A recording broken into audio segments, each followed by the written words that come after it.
It is a small stretch of coastline as powerful as a man's will. It is the peak, the dream, the ultimate challenge. All you've talked about since we were 14 is going to the North Shore. Where legends are born and reputations die. Well, I'm going to Hawaii to surf the big waves of the North Shore. Like those before him, Rick Kane cannot resist it. Welcome to Pipeline. You got any pointers? When the wave breaks here, don't be there. They're always pulling bodies out of the cave. You're dangerous. Why don't you go home? One woman can give him the courage he needs. You seem different from the others. One teacher will show him enough to survive. You do everything I say to do. You don't question anything. The first time you do, that's it. Pure surfer goes with the wave. He works with it. You know if Kane's entered in the Pipeline Classic? Nah, Chandler wouldn't like that. But before he can reach for the triumph, he must prove he is worthy of the struggle. Why do you hate contests so much? Bring out the worst in the human animal. He came to test his skills. I thought this was everything you wanted. Well, it was. When I first got here. Instead, he discovered the difference between conquering a wave and harnessing its soul. This is the North Shore.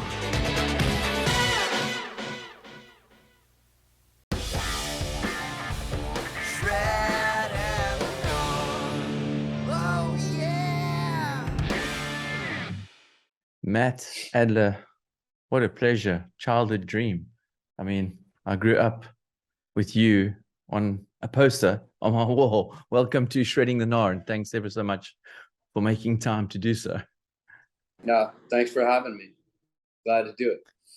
Yeah, man, it's been a while, but I really appreciate you making time and being willing to come on. And for me, it really is so cool because, as I say, growing up as a kid in Durban, the amount of times I put that VHS tape into that machine and watched North Shore was, well, I've lost count. But you know, believe it or not, you've got an incredible following here in South Africa, and an incredible fan base for the movie. I mean, it's not just America that it was a cult classic.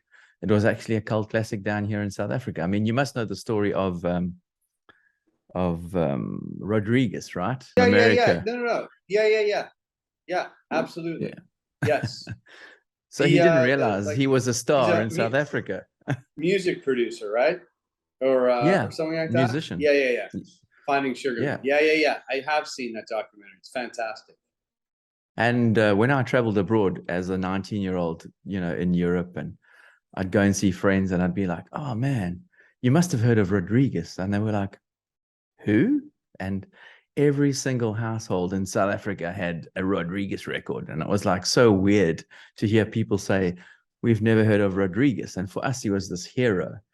And I guess I'm trying to say that, you know, you're a little bit like that in South Africa without knowing it. You're like Matt Adler, Rick Kane.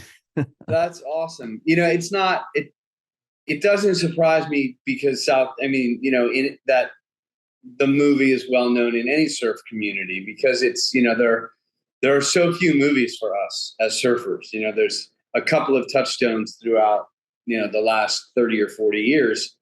And so when one does come out, whether it's good or bad or indifferent, it doesn't matter. It's like we claim it as ours, and in surf towns all over the world, people rally around and love them. You know, love them or hate them, but they love to watch them no matter what. Well, exactly that. And I think the fact that we were given so few movies back in the day made us appreciate them even more. I mean, now we've got this. Yeah. I mean, we've got a smorgasbord of surf films, but back in the day, we just had, you know, the iconic North Shore, and then we had Point Break, and so we cling to these memories as young groms growing up when surfing back then was nothing like it was today. Right. And even now, it's quite ironic. But in a few weeks' time, Wavescape, who I work with as an associate on this show, we're screening one of Jerry Lopez's latest movies, Yin and Yang, here in Cape Town. But I think we'll get to North Shore in a minute. For me, just introducing Matt Adler to our audience as an actor, looking back at your career in Whitewater Summer, you know, having starred alongside Kevin Bacon, also Teen Wolf, having starred alongside Michael J. Fox, and then eventually, having researched and found out that you started surfing from quite a young age, like landing your dream job in Hawaii, surfing with some of the most iconic surfers in the world. But let's start with Whitewater Summer. What was it like, in those days for you, working with like what would be some of the biggest stars in Hollywood today? Well, it was a heady time for me. I was young when I got the job at Whitewater Summer. I think it was 1985, and so I'm let's see, what am I? I'm 19 years old, and that was a big deal. It was a movie that when we were, myself and all my peers were auditioning for it, it was like it was the one you wanted to get at the time. It just looked like it was going to be, possibly one of those movies that it just had all the right stuff as a script, and Kevin Bacon as the lead. It was, he was coming off of Footloose, and like you're like, this is gonna be huge, So it was pretty heady for me, and I was like so thrilled to get it. So I was very excited to go. Shot on location in the Sierra Nevadas in California. Just that's my kind of setting. I love the mountains. I love the water, and it was just great. It was a great learning experience for me as an actor, watching Kevin do his thing and do his work. It was a really difficult shoot because it was so cold. It was we were supposed to shoot that in late July, August, and September, and there were delays. I can't remember why. There might have been casting delays. I can't remember, but we didn't start shooting till late September into October and November in the Sierra Nevadas. So there are days when the crew is out there melting the snow off of the set that we're shooting on, and we're in shorts and t-shirts, and it's 40 or 35. We're chewing on ice cubes because that if you chew on an ice cube and you freeze your mouth, then you don't blow out steep fog when you talk. And the water in those mountain streams was, frigid. So this summer movie and I have to say, they did an amazing job making it look like summer, because it really did. And we were freezing our asses off most of that shoot, but all fun and all great. I find it quite amazing I'm sorry. I just wanted to say, a little disappointing. It didn't do better, but it had some challenges. It had some studio changeovers. It had some reshoots and some, I think, I guess it had what some people felt like were some story holes that made it less exciting, and they needed to sort of, I don't know, the whole thing with Sean coming in and doing these post voiceovers, I just think never worked. It was fairly terrible. Yeah, well, I encourage our audience, like who haven't watched it, to go and watch it, because for me, I still really enjoyed it. And the fact that it was dedicated to John Alcott, who was, he worked on some pretty legendary stuff with Stanley Kubrick, and yes. Like, what was it like sort of interacting with him? I'm glad that you asked. Very few people are interested in John Alcott, as a question for me. But I was really, not that I know anything really about cinematography, but he's a legend, and he treated the Sierra Nevada mountains like a soundstage. Like, he would be saying things like, well, he'd be looking at some distant peak, and he'd be like, we got to get a water truck out there and wet that down. And we got to wet down this mountain. And then he'd be backing up against something like he was moving to, where's the camera going to go? And he'd be backing up into like an 18-foot granite stone. And he wouldn't be looking, he'd be touching it, and he'll say, oh, well, that'll be gone. like we're going to move that for him. I mean, he had a little viewfinder, and he would walk out in the morning sometimes and he would look like this and he would say, no, no, no. Okay. And then you'd start shooting.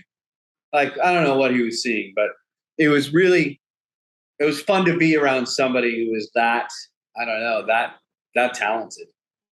Yeah, and obsessed with getting the right shot to create the right sort of emotive sort of scene, essentially.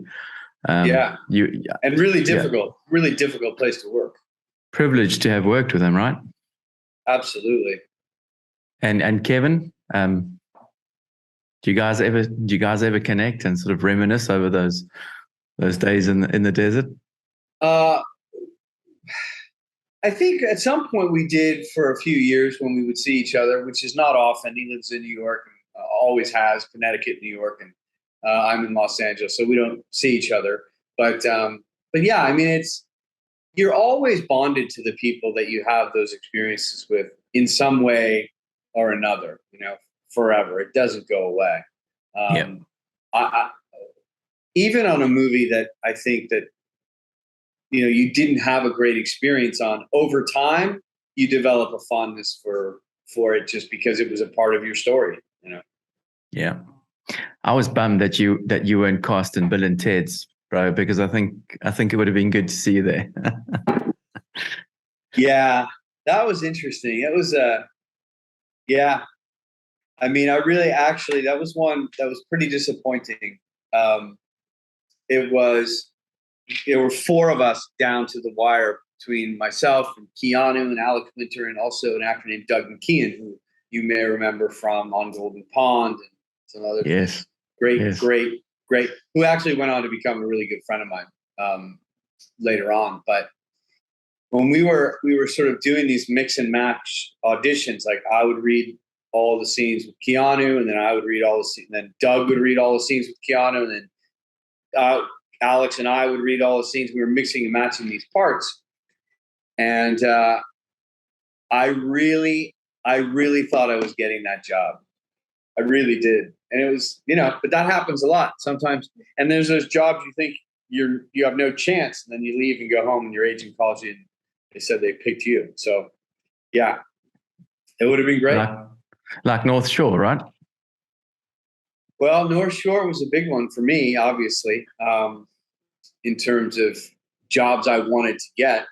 And I had gotten a call from Randall Kleiser, who I had done a movie called Flight of the Navigator with previously. And he said, I think I remember that you said you surfed. And I said, yeah, I do. And he told me about the movie, and I read the script, and I was like, oh, man, what do you want me to do? And they wanted to hire a professional surfer. They wanted to hire a young surfer to do, because at the time they were like, the authenticity to the sport, the authenticity to the North Shore. You got to have a person who can surf. And Universal was like, absolutely not. You're not giving an entire lead role as a motion picture to somebody who's never acted before. So Randall and Bill Phelps made sure that, all of their, lead actors could surf. And so we made videos. I didn't know John or I had known Gregory a little bit in the past, but not much. But, all independently sent in our surf videos, and, I got the job. We got the job. Very cool. Very cool. You must have been super stoked. And the fact that you found yourself all of a sudden sitting in a room with some of the legends like Fu and Jerry, and, we go into Aki and, all the legends of the late 80s and early 90s surfing. I mean, I remember watching. It was incredible. I mean, I was surreal. These guys are all on posters on my wall. And I arrived in Hawaii, and the first night we're all having dinner together, and it's Randall and myself and John Philbin and Jerry Lopez and Ken Bradshaw and Mark Fu. And maybe there were others, but I didn't need any others. I'm sitting there with Jerry Lopez. I can barely speak. I'm so excited and nervous and intimidated and happy. Like, it was over the top. Yeah, it must have been quite a pinch me moment for you when you were Yeah, and didn't you surf Waimea with them as well? Yeah. Yeah. I got to surf Waimea with Ken Bradshaw telling me, where to be, how to be, how to do it. It was, it was awesome. I mean, who gets to do that? I mean, not many people. It was crazy. It was crazy. And that's why we got to keep these conversations and narratives alive, because I think, as I've said, however, the younger generation of today, it's so important to connect them with, I keep saying this, but like, you can't have a strong tree without strong roots. And, that movie formed a basis for what surfing is today. I had Tommy Carroll on the line with me the other day, and Brad Gerlach, and I get to have these conversations, and I keep resurrecting these conversations with what I call the legends of surfing, because I find the narrative and these stories that are so important for the younger generation to understand that the progressive surfing that we see today is because of these pioneers and because of these guys that were sort of busting down the door and breaking the molds, back in the day. And that's why I wanted to chat to you, because, for that reason alone, just to keep these stories alive, and to know that a man like yourself, who has had such an incredibly fortunate moment in time to spend time with these legendary surfers, and to act and to be Rick Kane, and to be this dude that we all kind of like wanted to be as young surfers. And to know that you're still here willing to have these conversations is highly appreciative from a surfing community, Oh, it's awesome. I mean, I for a long time, I didn't have these conversations. I didn't, the world sort of changed too with the advent of the podcast made it, possible for you to, an Instagram and, to find people and, make it pretty seamless and pretty easy to have to do these things, to set these things up. And I think that's made a big difference too. And I'm happy to do it now. I think when I was younger, I was more reluctant. I think that, it was just different. I regarded the movie differently. I regarded that the attention I got from it differently. But as I've gotten older, I've really come to appreciate just how much people love that movie and appreciate it and want to talk about it from a really sincere place. When, 15, 20 years ago, I sort of didn't see it that way. I didn't feel it that way. I felt like, it was I don't know. It was just a tricky, ego wise, and as an actor for me, like it was tricky. And, but like I said, in the last 5-6 years, I've really come to embrace that. And a lot of that has to do with John Filden. I mean, who played Turtle in the movie. He really helped me sort of understand that, it really is a beloved thing, that I should be able to receive that love from the people who so warmly love this movie. And I really appreciate it now. And I wish I'd appreciated it sooner, but it's a really good feeling. I'm really proud and happy that I was the one who got to play that part. Yeah, those are good words. And I suppose as we get older, we kind of we grow in maturity, and things change, as you've said, with with COVID and the way in which we interact with people. So the biggest lesson that I'd like to sort of express, that we can learn from you is the fact that you're willing to still talk about it, and there's humility in that, and there's being willing to have conversations with guys like me that you don't even know, but because there's this connect through a movie that, for me personally, I think I said this to you by Instagram, but I had a really close friend of mine who he was like my brother, and him and I used to go and surf, and we'd surf in Durban, where, at the Bay of Plenty, where the legendary Sean Thompson grew up surfing. And I had a podcast with him recently, and we reminisced about the Bay of Plenty, and there's such a connect in the surfing world. But the point I'm trying to make is that, we watched that movie so many times, we could virtually recite every one of your lines, and every one of Turtle's lines, and every one of Chandler's lines. And he, at a later stage in his life, landed up being a paraplegic. And it kind of, like, when I sort of started looking at your family life, and I believe you have a son who's also disabled, and it just really, there was just a connect there for me, and that's why I also thank you for making time. And I'd like to talk about like the initiatives that Chris Cote and guys like that, we're trying to raise funds for your son's organization. Yeah, thank you for bringing that up. And we did, have a conversation about my son and your friend, and how essentially that your friend, I guess, it was difficult for him to get the services and the equipment that he needed. Is that correct? That's correct. Yeah. Yes. Because of that, because of people like your friend, my wife and I have been volunteering for and working for an organization called Wheels for Humanity. It's now actually called Momentum Wheels for Humanity. And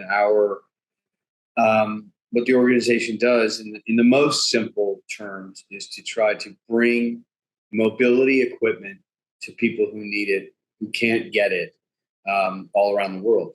And it started this way. It started as in Los Angeles, we had a warehouse where we would just gather up discarded, broken, unused, unwanted wheelchairs, walkers, canes, crutches, anything that could be used as a mobility device. Because you cannot donate them or give them away in the United States because of liability, because no one wants to get sued for, you give somebody a wheelchair and they get sores from it and they get sick from those sores, or any of the things that can happen. So all of these parts just go to waste. And so Wheels for Humanity would collect all of these things, and we in the warehouse would refurbish them.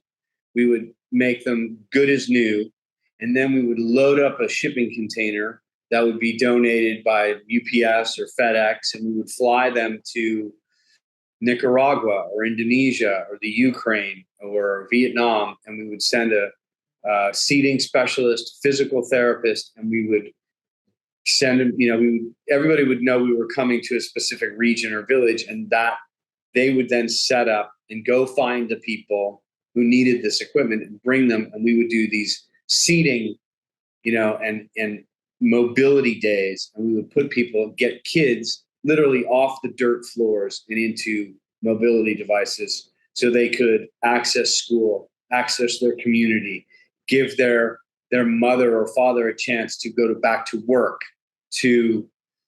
What it does to get a person access to their community, the ripple effects it has to the people around them and the community at large is astounding when you see it in person. But the issue with that was our wheelchairs would be breaking down after a certain period of time, because our wheelchairs in the United States are made for smooth, paved sidewalks and roads, and that's not where they're going. And we found that our model, although the idea and the intent was right, it wasn't working, it wasn't lasting.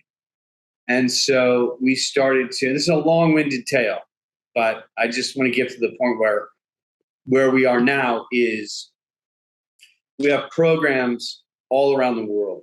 Specifically, our biggest programs in the Ukraine, which is one of the most important programs we have right now. We are training physical therapists. We are building our own wheelchairs in Indonesia that are far more rugged, far more durable to be able to handle dirt roads and rocky roads and cobblestone roads. And we are training governments to be more responsive to their communities with disabilities. We are changing laws in countries. We are getting laws on the books in countries that never had them before. And building awareness all over the world for people who have difficulty accessing mobility by whether physical disability or other factors. So that's what we do now. Essentially, we just bring wheels to whoever needs them, wherever we can. That's beautiful. That's absolutely amazing. And is that what you involved with full time now, Matt? No, it's not full time. My wife and I serve on the board, and Okay. we we do whatever we can, whatever is, we are not physical therapists or seating specialists. But because of we're stakeholders in the world of disability and the way people are treated. Because of our son, we have we are the unique voices on the board in terms of, we live with a person with a profound disability every day. So we bring that to the board. And, so I try to, like, on my social media, I'm always trying to, the biggest thing I can do for them is awareness and fundraising. So if I can do that, then I'm doing my part, that I can help, Well, this serves as another platform to be able to raise that awareness. Absolutely. And I that's the most appreciate important. That's the most important part of this conversation, I think, is what we can do to help people who haven't had the same opportunities as we have in life, and we owe it to them to bend over backwards to be able to allow them access and have as comfortable a life as possible. So we'll leave all the links down below to these initiatives. Thank you so much. We urge and encourage anyone listening to support. And yeah, I had a beautiful conversation with a young lady called Liv Stone, who's a 2 times US para surf world champ at the tender age of 19. She's only been surfing for 3 years. She's such a sort of infectiously vivacious young woman. And it was a wonderful story. My partner at Wavescape, his son is also a disabled surfer. They've just had the para surfing champs in Durban this weekend here in South Africa. And and my mother, from a very young, when I was a young child, not far from here, we had a car accident and she was left disabled. So all of this resonates with me, and I'm really sort of stoked and proud to be able to, to put this out to our audience and say, like, please support as best we can. Thank you, man. You're doing the good works. Yeah, man. It's so awesome in the surfing community now. We're seeing such a wonderful emergence of like inclusiveness and getting as many people involved in the ocean, because we all know, I'm sure, I don't know if you still surf or you spend time in the ocean. We all know how powerfully sort of energizing the ocean is and what it can do for a person's soul, mindset, spirituality. It really is cool to see so many people getting in the ocean now and finding that special place, Yeah, so I was going to make a snarky comment about how crowded it's getting, but you're right. It's obvious. Dude, you can. You're in California. Man, I mean, the last 2 years, yes, I do still surf. In fact, I've had a kind of a real resurgence of loving surfing in the last couple of years. I'm just surfing as much as I did, more than I did 20 years ago, and I'm just absolutely loving it. But yeah, it's crowded here, man. It's crowded. I know. We recently had Joel Tudor in Cape Town with us for the Vans Duct Tape, and it was actually such a treat to meet him, because he's one of those salt of the earth dudes, and I connect quite often with the dude that you've called up before on Instagram, Jonathan Wayne Freeman, who's a bit of a joker, who also takes the mickey out of how crowded the surf is. Him and I have a lot of banter between us, but we haven't got the same problems as you do. But I think today in J Bay we had good waves, but we didn't have more than sort of like 20 people in the water with us, and we had a beautiful pot of dolphins come swimming through us. So it was absolutely beautiful. Incredible. How far are you from J Bay where you live? Only 2 hours drive. That's not bad. Not too far. Yeah. So when we hear the surf's on fire, we generally jump in the car and head that way, But we've got beautiful surf spots just on our doorstep here. So, although we do get buzzed by great whites quite often. So it's a sharky part of the world, isn't it? So what are you up to now, Matt, in terms of, I believe you've been doing voiceovers. Are you involved in the film industry? Yeah, I don't really pursue on-camera acting anymore at all. I've been making my living as a voiceover actor for the last 20 years, and very happy doing that. It's really kind of like a niche that really suits me. And I've been really, really lucky to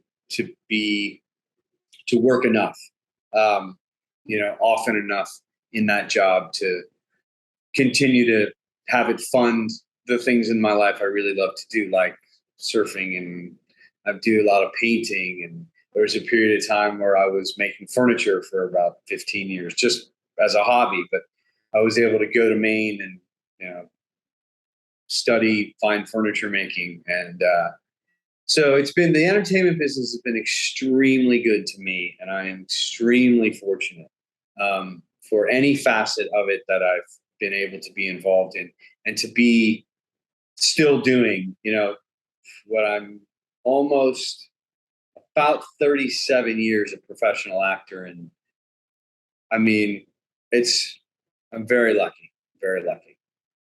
Yeah, and being a dad takes up a lot of one's time, right? Absolutely. And I got to experience all of that. I didn't miss too much of my son's life with work. I mean, my work schedule is very forgiving, let's say. And it's just been, I can't say enough this, how lucky I've been. And not to discount the fact that, I'm good at what I do. I'm good at this really kind of niche part of the post-production sound part of making television shows and movies. I'm good at what I do, and matched with how fortunate I am I get to do it, I've been able to last quite a long time. Amazing. Matt, it's been an absolute treat. Thank you so much for making time for the South African audience and your fan base. Yeah. And if you're ever in South Africa, please look us up. I really appreciate you coming on and having the conversation, man. Oh, well, thank you very much for having me. I really enjoyed it. And good luck to you and your friend. And I think you said your mom was ill, and I hope she does okay. Thank you very much. Yeah, my friend's name was Rick. I was always jealous. Oh, that's right. You told me that. Yeah, I was always jealous at the fact that he was called Rick, and like Rick Kane was the dude, and, but there we go. That's awesome. Matt, all the very best. And yeah, please look us up if you ever come to South Africa. We'll host you. All right. Thank you, man. Take care. Take care. Cheers. Bye-bye.